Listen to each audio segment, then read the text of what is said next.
Mi nombre es María del Carmen Bañuelos Alonso, curso el segundo semestre en odontología en la Universidad Autónoma de Zacatecas. Les voy a hablar sobre el tema de desarrollo de la médula espinal. La médula espinal se desarrolla a partir de la parte caudal de la placa neural y de la eminencia caudal. El tubo neural caudal del cuarto par de somitas se transforman en la médula espinal. Las paredes laterales del tubo neural aumentan de grosor y al mismo tiempo y de la manera gradual disminuye la calibre del canal. Hasta las 9-10 semanas solo queda un pequeño canal central en la médula espinal.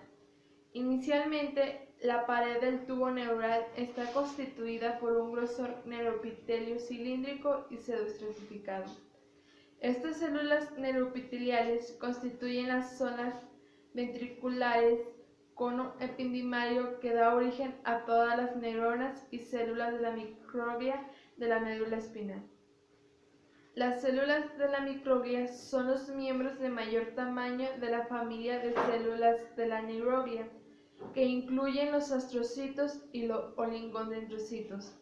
Poco tiempo después que se ya reconoce una zona marginal constituida por las partes externas de las células neuroepiteliales.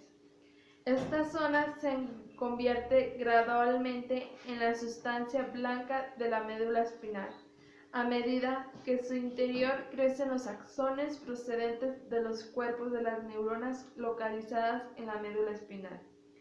En los ganglios espinales y en el cerebro, algunas células neuroepiteliales en división localizadas en la zona ventricular se diferencian hacia neuronas primitivas, los neuroblastos. Estas células embrionarias forman una intermedia capa del manto entre la zona ventricular y marginal. Los neuroblastos se convierten en neuronas a medida que desarrolla prolongaciones citoplasmáticas. Las células de sostén del sistema nervioso central, los glioblastos, esponglioblastos, se diferencian a partir de las células neuroepiteliales, principalmente después de que ya ha cesado la formación de los neuroblastos. Los glioblastos migran desde la zona ventricular hasta las zonas intermedia y marginal.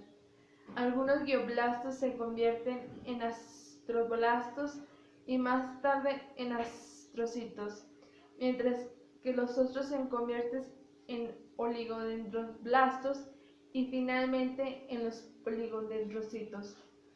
Cuando las células neuroepiteliales dejan de producir neuroblastos y glioblastos, se diferencian hacia células ependimarias que forman el ependimo, epitelio ependimario, que reviste el canal control de la médula espinal.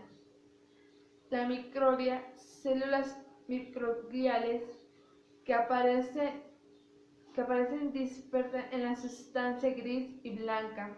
Está constituida por células pequeñas que proceden de células mesenquimales. La microglia invade el sistema nervioso central en la etapa bastante avanzadas en el periodo fetal. Después de haber atravesado las paredes de los vasos sanguíneos, la microglia se origina en la médula ósea y forma parte de la población de las células fagocitarias mononucleares. La proliferación y diferenciación de las células neuroepiteliales en la médula espinal en desarrollo induce un aumento de grosor en las paredes y en la disminución del grosor de las placas del techo y del suelo. El engrosamiento diferencial de las paredes laterales de la médula espinal da lugar al poco tiempo a la aparición de un surco longitudinal superficial a cada lado, el surco limitante. Este surco separa la parte dorsal, denominada placa alar, de la parte central a la placa basal. Las placas alar y basal producen protrusiones longitudinales que se extienden a lo largo de la mayor parte de la médula espinal en desarrollo. Esta separación regional tiene una importancia fundamental debido a que las placas alares y basal se asocian más adelante a las funciones aferentes y eferentes respectivamente. Los cuerpos celulares de las placas alares forman las columnas grises dorsales que se extienden a lo largo de la médula espinal. En las secciones transversales de la médula espinal, estas columnas constituyen las astas grises posteriores. Las neuronas existentes en estas columnas constituyen los núcleos aferentes y varios grupos de ellos forman las columnas grises dorsales. A medida que las placas aumentan de tamaño, se forma el tabique medio dorsal. Los cuerpos celulares localizados en las placas basales forman las columnas grises vertebrales y laterales. Desarrollo de los ganglios espinales. Las neuronas unipolares de los ganglios espinales, ganglios de las raíces dorsales, proceden de las células de la cresta neural. Los ganglios espinales al poco tiempo se unen en dos prolongaciones y forman una estructura con configuración T.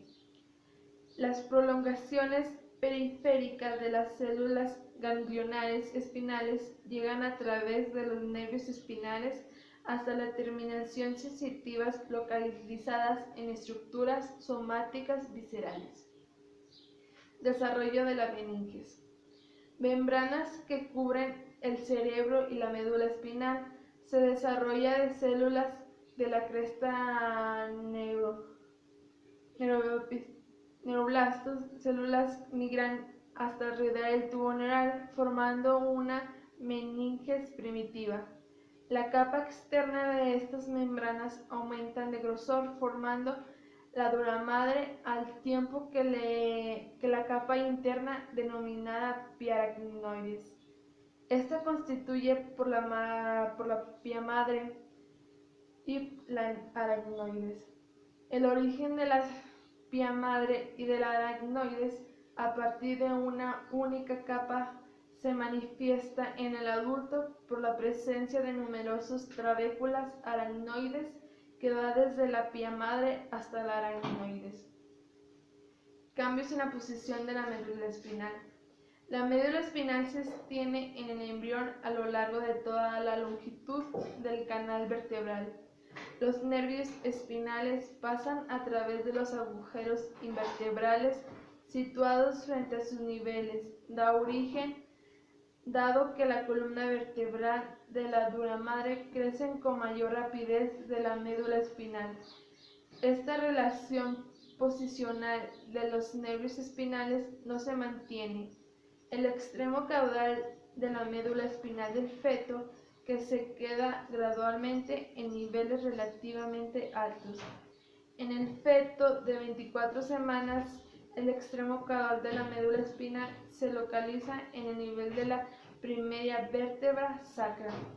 Las raíces nerviosas inferiores al extremo de la médula, el denominado cono medular, forma una haz de raíces nerviosas espinales que se denomina caudal, esquina, cola de caballo. Aunque la dura madre y la aracnoides finalizan generalmente en el nivel de la vértebra S2. La pia madre forma un grueso y una larga banda fibrosa que se denomina filum terminal y que indica el nivel original del extremo caudal de la médula espinal embrionaria. El filum terminal se extiende desde el cono medular y acaba fijándose en el periósteo de la primera vértebra costigea. Mielinización de las fibras nerviosas. Las vainas de la mielina, envolturas membranosas que rodean a las fibras nerviosas en el interior de la médula espinal, comienza a formarse durante el periodo fetal, avanzando y continúan desarrollándose durante el primer año de la vida postnatal. Las raíces motoras se mielinizan antes que las sensitivas. Las vahinas de mielina que se rodean a las fibras nerviosas de la médula espinal están formadas por los oligodendrocitos que se originan a partir de neuroepitelio.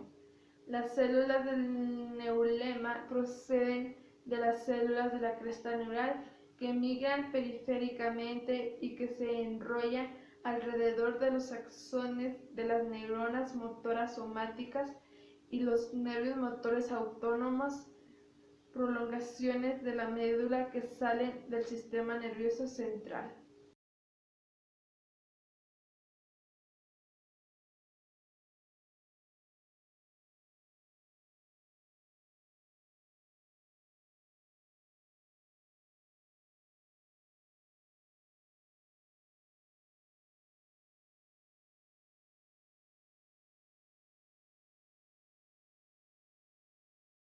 Ahora vamos a hablar sobre el siguiente tema, que es el desarrollo del encéfalo. El encéfalo comienza a desarrollarse a la tercera semana, cuando la placa y el tubo neural se están desarrollando a partir del neuroectodermo del tubo neural craneal al cuarto par de somitas que se convierten en encéfalo. La fusión de los pliegues neurales en la región craneal y el cierre de neuroporos costral forman tres vesículas encefálicas primarias a partir de las cuales se desarrolla el encéfalo. Las tres vesículas encefálicas primarias forman las estructuras siguientes. Forman el prosencéfalo, el mesencéfalo y el rombencéfalo. Durante la quinta semana, el prosencéfalo se divide parcialmente en dos vesículas encefálicas secundarias, el telencéfalo y el diencéfalo. El mesencéfalo no se divide, el metencéfalo y el miencéfalo. Curvaturas encefálicas. La quinta semana, el encéfalo embrionario crece con rapidez y se curva ventralmente en paralelo al plegamiento de la cabeza. Se produce una curvatura mesencefálica de la región del mesencéfalo y la curvatura cervical en la unión del rombencéfalo y médula espinal. Más adelante, el crecimiento desigual del encéfalo entre estas curvaturas origina una curvatura pontina en dirección opuesta. Esta última curvatura da lugar al adelgazamiento del techo del rombencéfalo. El surco limitante se extiende inicialmente hasta la unión del mesencéfalo y del prosencéfalo, y las placas alar y basal solamente son sociables en el mesencéfalo y en el rombencéfalo. Rombencéfalo. La curvatura cervical delimita el rombencéfalo respecto a la médula espinal. Más adelante, esta zona de unión se define orbitariamente por nivel de la raíz superior del primer nervio cervical, que se localiza aproximadamente en el nivel del agujero magno. La curvatura pontina, localizada en la futura región de la protuberancia lunar, divide el rombencéfalo en una parte caudal mienencéfalo y una parte rostral metencéfalo. El mienencéfalo se convierte en el bulbo raquídeo, que a menudo se denomina simplemente bulbo, mientras que en el metencéfalo se convierte en la protuberancia y el cerebelo. La cavidad del rombencéfalo se convierte en el cuarto ventrículo y en el canal central del bulbo raquídeo. Mienencéfalo. La parte caudal del mienencéfalo, la parte cerrada del bulbo raquídeo, tiene características similares a la médula espinal. El canal neural del tubo neural forma el pequeño canal central de la médula central del mienencéfalo, a diferencia de lo que ocurre en la médula espinal. Los neuroblastos de las placas alares del mienencéfalo migran hacia la zona marginal y forman áreas aisladas de sustancia gris. Los núcleos gráciles y los núcleos uniformes lateralmente un área ventral del bulbo raquídeo procedentes de la médula espinal. Contiene un par de haces de fibras, la pirámides, constituidas por fibras corticoespinales que descienden desde la corteza cerebral en el desarrollo. La parte rostral del mielencéfalo, parte abierta del bulbo raquídeo, se ancha y bastante plana, especialmente en el lado opuesto de la curvatura pontina. La curvatura pontina hace que las paredes laterales del bulbo desplacen lateralmente como si fueran las páginas de un libro abierto. En consecuencia, su placa del techo queda distendido e instantáneamente adelgazadas. Los neuroblastos de las placas basales del bulbo raquídeo se convierten en neuronas motoras, como ocurre con la médula espinal. Los neuroblastos forman núcleos, grupos celulares y se organizan en 3 columnas a cada lado, desde la parte media hasta la lateral. Las columnas son las que se detallan a continuación. Eferente somática general, presentando por neuronas del nervio hipogloso. Eferente visceral especial, representada por las neuronas que inervan los músculos procedentes de los arcos faríngeos. Eferente visceral general, procedente por algunas neuronas de los nervios vago y glotofagio. Los neuroblastos de las placas alares del bulbo raquídeo forman neuronas que se disponen a 4 columnas a cada lado, desde la parte medial hasta la lateral. Estas columnas son las siguientes. Aferente visceral general, que recibe los impulsos procedentes de los distintos órganos. Aferente visceral, que recibe las fibras gustativas. Aferente somática general, que recibe los impulsos procedentes de las superficies de la cabeza. Aferente somática especial, que recibe los impulsos procedentes del oído. Metencéfalo. Las paredes del metencéfalo forman la protuberancia del cerebelo, al tiempo que la cavidad del metencéfalo forma la parte superior del cuarto ventrículo. La curvatura pontina da lugar a una divergencia en las paredes laterales de las protuberancias, lo que hace que la sustancia gris quede localizada en el suelo del cuarto ventrículo. De la misma forma que el mielencéfalo, los neuroblastos de cada placa basal se transforman en núcleos motores y se organizan entre columnas a cada lado. El cerebelo se desarrolla a partir del engrosamiento de las partes dorsales de las placas alares, inicialmente en las protrusiones cerebelosas se proyectan en el cuarto ventrículo. La estructura del cerebelo refleja su desarrollo filogenético evolutivo. El arquicerebelo, el paralelocerebelo y el neurocebelo, plexos coroides y líquido cefalorraquídeo. Esta membrana vascular junto con el techo ependimario forma la tela coroidea del cuarto ventrículo. Dada la proliferación activa de la pía madre de la tela coroidea, se invaginan en el cuarto ventrículo, donde se diferencian hasta la formación del plexo coroideo de la pía madre. Los plexos coroideos segregan líquido ventricular que se convierte en el líquido cefalorraquídeo. Cuando se le añaden elementos procedentes en las superficies del encéfalo y médula espinal, también procedentes de la capa biaracnoides de la meninges. Mesencéfalo. Experimenta menos cambios de cualquier otra parte del encéfalo en desarrollo, excepto en la parte caudal del rombencéfalo.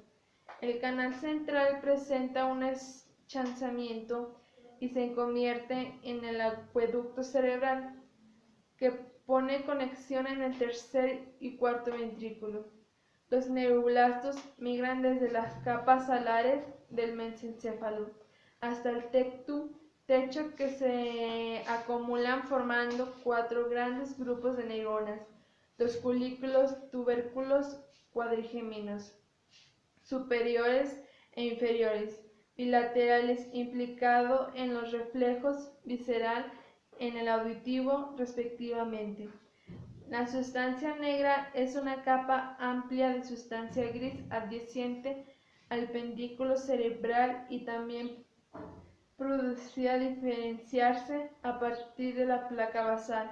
Si bien algunos expertos consideran que la sustancia negra procede de neuronas de la placa alar que migran ventralmente, prosencéfalo. A medida que tiene lugar el cierre del neuroporo rostral, aparecen 2 zonas protuyentes laterales, las vesículas ópticas, una a cada lado del prosencéfalo. A poco tiempo aparece un par de divertículos, las vesículas telencefálicas, en una localización más dorsal y rostral. La parte rostral anterior del prosencéfalo, incluyendo los primordios del hemisferio cerebral, es el telencéfalo y la parte caudal posterior del prosencéfalo es el diencéfalo. Diencéfalo. En las paredes laterales del tercer ventrículo aparecen 3 protrusiones que más adelante se convierten en tálamo, el hipotálamo y epitálamo. El tálamo está separado del epitálamo con el surco epitalámico y del hipotálamo por el surco hipotalámico. Este último surco no es una continuación del surco limitante en el prosencéfalo y tal como ocurre con el surco limitante, no separado las áreas sensitivos y motoras. Telencéfalo. Está constituido por una parte media y 2 divertículos laterales, las vesículas cerebrales. Estas vesículas son las primordias de los hemisferios cerebrales. La cavidad de la porción media del telencéfalo forma la parte anterior extrema del tercer ventrículo. Al principio, los hemisferios cerebrales muestran una comunicación amplia con la cavidad del tercer ventrículo a través de los agujeros interventriculares.